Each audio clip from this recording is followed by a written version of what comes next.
En Acción Elevadores e Hidrogrúas estamos orgullosos de ser sanfrancisqueños. Orgullosos por facilitar los trabajos en altura y el manejo de carga con eficiencia y seguridad. De generar trabajo de calidad con tecnología 4.0 y de exportar nuestro trabajo a más de 20 países. Orgullosos de trabajar con los emprendedores, las instituciones y los clubes locales. Estamos orgullosos de cumplir nuestra misión de crecer y hacer crecer, apuntando cada vez más alto desde nuestra ciudad. Acción. Elevadores e Hidrogrúas. Acron, el mejor negocio en tu campo. Tecnología, asistencia al cliente y financiación única. Para agricultura, ganadería y lechería. Acron, el mejor negocio. Acron, siempre Acron.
Buenas noches, comenzamos ahora el programa número 18 de Huellas de 1973 y vamos a tratar temas ocurridos en el exterior, en el país y acá en San Francisco en la semana que va del 4 al 10 de mayo de 1973.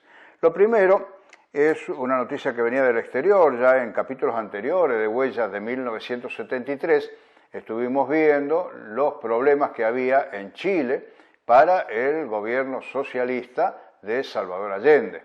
Salvador Allende había llegado al gobierno años antes con el partido Unidad Popular, pero no era fácil para él y su gabinete llevar adelante una gestión en la que procuraban socializar diversos aspectos que tenían que ver con la producción, particularmente en Chile. Y ya vimos en capítulos recientes donde Allende había hecho una denuncia pública contra el gobierno norteamericano y contra la empresa telefónica ITT de estar complotando para derrocarlo. No solamente ahora, en este momento, sino que esos proyectos ya venían desde el año 1972. Y ahí Allende había sido claro, explicando cuáles eran incluso los móviles que tenía esta empresa, que se lo había presentado como un plan al gobierno de Estados Unidos para derrocarlo, y en estos tiempos ya de comienzo del año 1973 veíamos cómo realmente algunas de esas cosas que Allende había revelado se estaban poniendo en práctica. Y precisamente por esto, el 6 de mayo, el gobierno dispuso que en Santiago de Chile, en la capital, fuera puesta en estado de emergencia como resultado de una semana de agitación política que ya había dejado un saldo de 2 muertos, medio centenar de detenidos y varios heridos.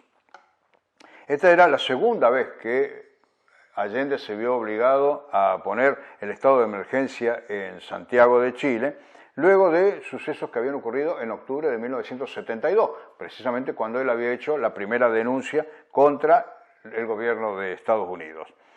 En estos incidentes, que habían comenzado en el mes de abril, estábamos ya a principios de mayo, ocurrían paros, copamientos, manifestaciones contrarias al gobierno, en fin, que llevaban a un clima de intranquilidad.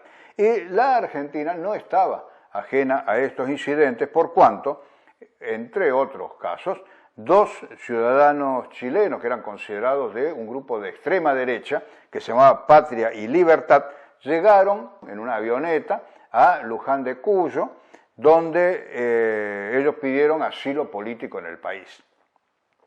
Y lo que se informó en el momento de dar la noticia era que estas personas estarían comprometidas en un complot para derrocar precisamente al presidente chileno. Así que de aquí en adelante, en el curso del año 73, vamos a ir viendo también cómo evolucionan estos conflictos en Chile, que acá se seguían con mucha atención precisamente por el carácter que iba a tener el nuevo gobierno que asumía ya este mes, en el mes de mayo de 1973.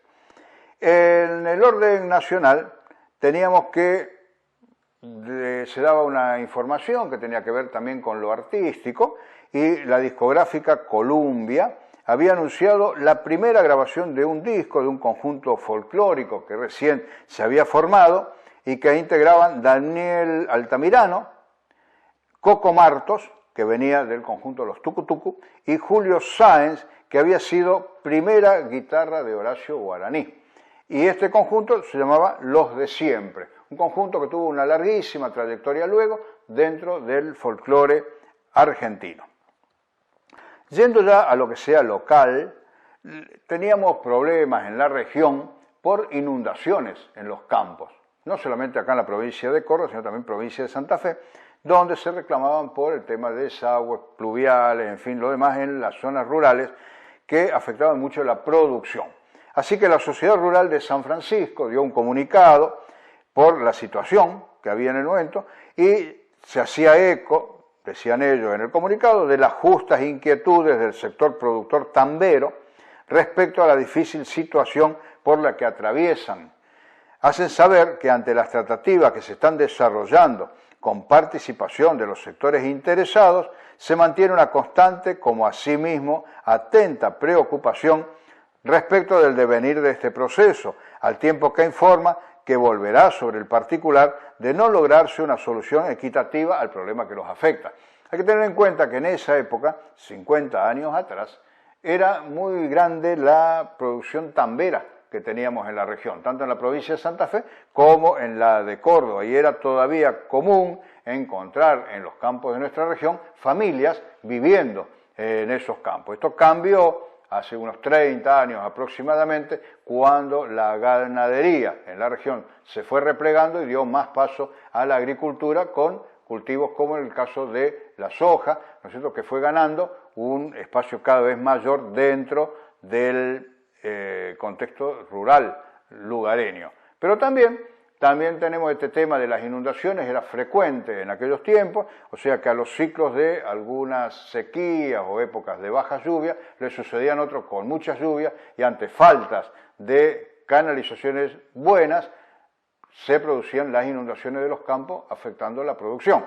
Y esto era por lo que le estaban reclamando al gobierno del momento, que es algo que nunca terminó de resolverse. En otro orden, también ya ahora en el terreno educativo, hay que tener en cuenta que para el año 73 ya había avanzado bastante el proyecto, y ya estaba puesto en marcha, naturalmente, pero avanzaba con más alumnos y consecuentemente con más necesidades, la delegación de la Universidad Tecnológica Nacional, que no tenía un sitio donde funcionar, por lo que las clases se dictaban de noche y en el edificio del Colegio Sagrado Corazón de los Hermanos Maristas. Pero como se veía que era creciente la matrícula, comenzaron a hacerse gestiones para conseguir un sitio donde poder dar las clases. Y de esto ya el gobierno municipal se había involucrado bastante, lo hicieron, y vamos a ver luego cómo durante la intendencia de Mariano Juan Planel se llega a una solución. Pero en este momento todavía la solución no estaba, el gobierno que teníamos y que había comenzado gestiones se estaba yendo porque venían las nuevas autoridades, así que los estudiantes y los docentes de la UTN San Francisco en aquel momento comienzan a movilizarse a los fines de activar a las autoridades que venían sobre la necesidad, o avisándoles de la necesidad que ellos tenían de un edificio propio. Así fue que las noticias de estos días, concretamente el 7 de mayo, fue que un grupo importante de estudiantes de la delegación de la UTN se concentraron frente al Palacio Municipal reclamando la compra de un inmueble para que ahí funcione la facultad. La delegación de los alumnos fue recibida por el comisionado municipal, Guillermo José Peretti, que como les comenté recién, ya estaba dejando el cargo. A él le transmitieron la inquietud, pero él ya también había comenzado gestiones para darle una solución a esto. Así que, terminada esa audiencia con el comisionado, los estudiantes recorrieron calles céntricas de San Francisco y estaban reclamando o haciendo notarle al resto de la población cuáles eran las aspiraciones que ellos tenían. El tema es que durante los años 1971 y 72, una comisión pro facultad en San Francisco había ya comenzado muchas gestiones y estaban muy avanzadas las negociaciones con la Orden de los Misioneros de la Consolata para adquirir un edificio que los misioneros habían comenzado a construir en San Francisco para hacer un seminario menor, y que luego ese proyecto se abandona y el edificio quedó construido. Así que el objetivo, la mirada un poco de todos estaba puesta sobre ese edificio, y que veían, tanto lo de la Comisión Pro Facultad como los estudiantes, que el próximo gobierno tenía que abocarse a tratar de conseguir definitivamente la propiedad de ese inmueble. Además, también no solamente estaba en vista ese edificio, sino también el que era del ex molino Río de la Plata, pero ese edificio había estado comprometido para ser sede del Banco Nacional de Desarrollo en San Francisco.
Momentos también hemos comentado sobre las distintas ramas que tiene el Partido Justicialista, así como tiene una parte tenía en su momento, ahora están todos unidos, pero en aquel momento estaba una rama que era la política, que generalmente era masculina, con intervención de algunas mujeres, pero estaba también la rama femenina, la rama juvenil y la rama sindical.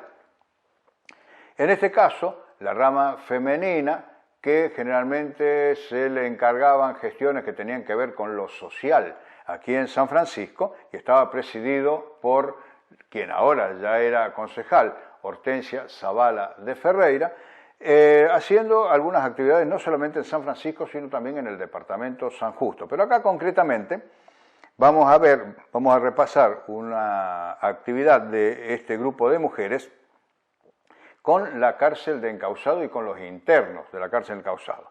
En esta época, en 1973, era director de la cárcel, que no funcionaba donde está ahora, sino que funcionaba en Barrio Sarmiento, en una muy vieja construcción, en calle Paraguay, en la cuadra del 700, y tenía como director a Miguel Ángel Marenquino. Miguel Ángel Marenquino fue una persona que tuvo una actividad muy interesante.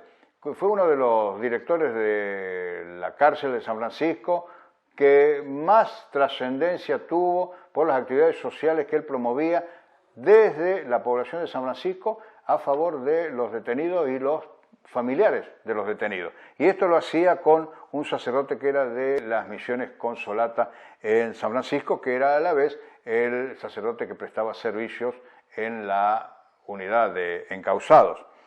En este caso, las mujeres estas de la rama femenina del justicialismo llegan a la cárcel, donde fueron recibidos por Marenquino y por su esposa, y ahí les entregaron ropa de abrigo y calzado para los internos, que no solamente demostraron un afecto hacia los visitantes, sino que a la vez los presos habían realizado algunas manualidades que se las obsequiaron a estas mujeres que lo fueron a visitar. Y por otra parte, en estas actividades sociales que comenté recién, que Marenquino promovía para los internos, sus familiares y concretamente para los hijos menores de los internos, realizaron el día 12 de mayo en ese mismo local de la cárcel, en Paraguay 759, ahí sirvieron un chocolate a los hijos de los internos. Fíjense ustedes, iban los chicos a la cárcel donde compartían algunos momentos ahí con los padres detenidos, la cárcel era de varones, y desde la cárcel promovían este grupo de acercamiento, ¿no? Que se vio en otras oportunidades, incluso para las Navidades, para el Día del Niño, en fin, en distintas oportunidades no separaban o trataban de que no se aleje mucho la presencia del padre, aunque estaba detenido, con los hijos y con los demás detenidos y los hijos de los demás detenidos. Y a tal punto también, estas actividades sociales que se desarrollaban en la cárcel, se dio que un grupo de internos, con una autorización judicial, todas estas cosas se hacían, por cierto, con venia judicial, fueron trasladados desde la cárcel de encausados hasta el predio de Asociación Fábrica Militar. Asociación Fábrica Militar era una entidad integrada por trabajadores y empleados de la fábrica militar, pero al margen de la fábrica militar.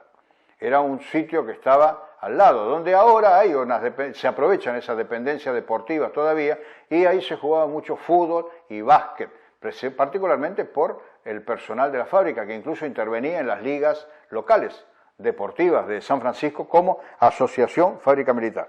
Entonces habían traído a un grupo de detenidos de la cárcel hasta el predio de Asociación Fábrica Militar para disputar un partido de fútbol que, fíjense ustedes, se jugó sin referí. ¿Cómo buscaban, no es cierto, de alguna manera? Porque decían que cada jugador debía marcar sus propias infracciones. ¿No es cierto? Era un caso, no escuché yo otro caso que haya habido como esto, pero esa era la idea de esos partidos de fútbol. Se jugaba sin árbitro y cada uno que hacía alguna infracción o no, tenía que reconocerla y así continuaba el juego. El comentario final que dan ellos cuando dan un comunicado de cuál era el resultado de esta experiencia, dijeron que el partido terminó felizmente y que habían tenido ya un antecedente de una excursión anterior que se había hecho en el año anterior. En el año 72 ya habían jugado un partido con esta característica.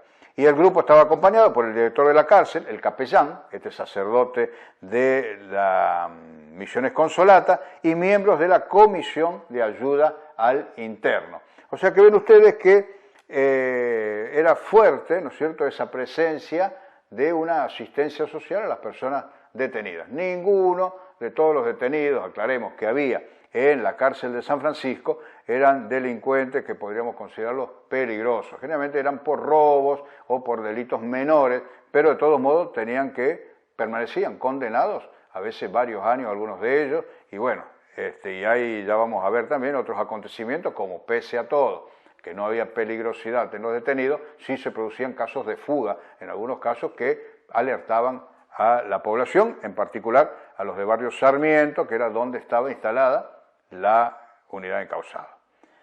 Terminando ya este programa de huellas de esta semana del 4 al 10 de mayo, tenemos que el 5 de mayo, en un baile que hubo en la Sociedad de Bomberos Voluntarios, se presentó un cantante joven de aquella época, que era Raúl Padovani.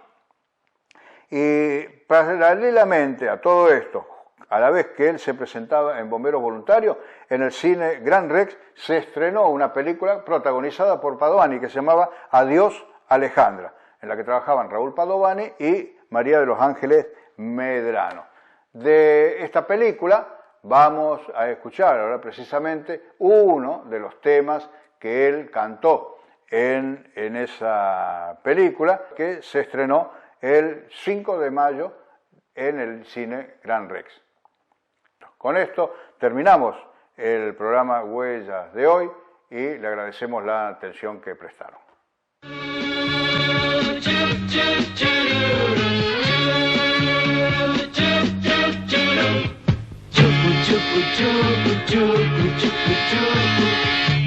Había una vez un tren feliz, chucu, chucu, chucu, su locomotora, verde, colorada y gris.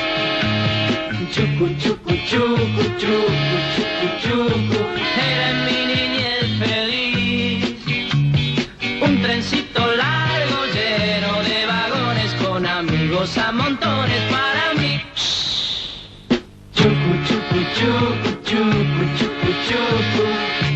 Había una vez un tren feliz, chucu, chucu, chucu, iba con mi chica recorriendo mi país. Chucu, chucu, chucu, chucu, chucu, chucu, en mi juventud feliz. Varias estaciones, chicas a montones y vagones de alegría de vivir.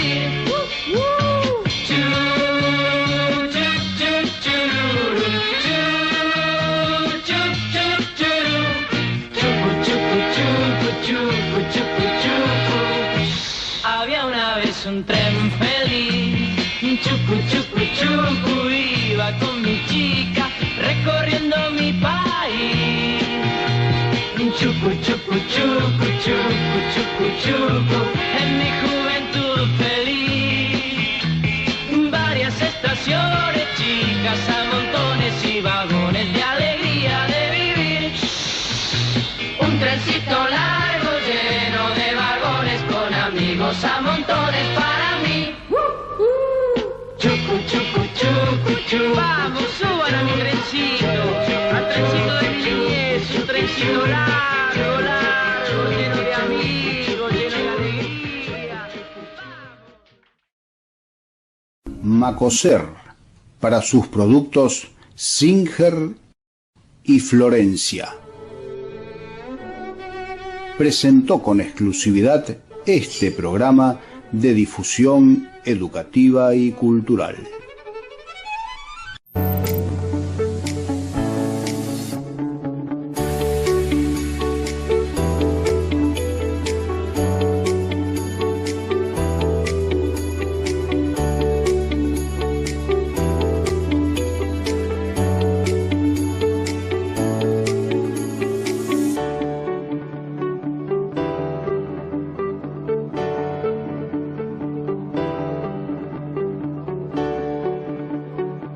Acron, el mejor negocio en tu campo.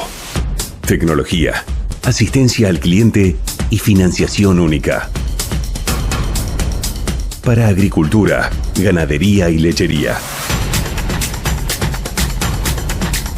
Acron, el mejor negocio. Acron, siempre Acron.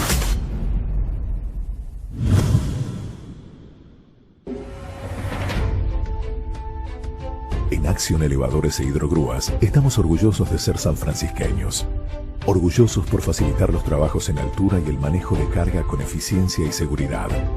De generar trabajo de calidad con tecnología 4.0 y de exportar nuestro trabajo a más de 20 países.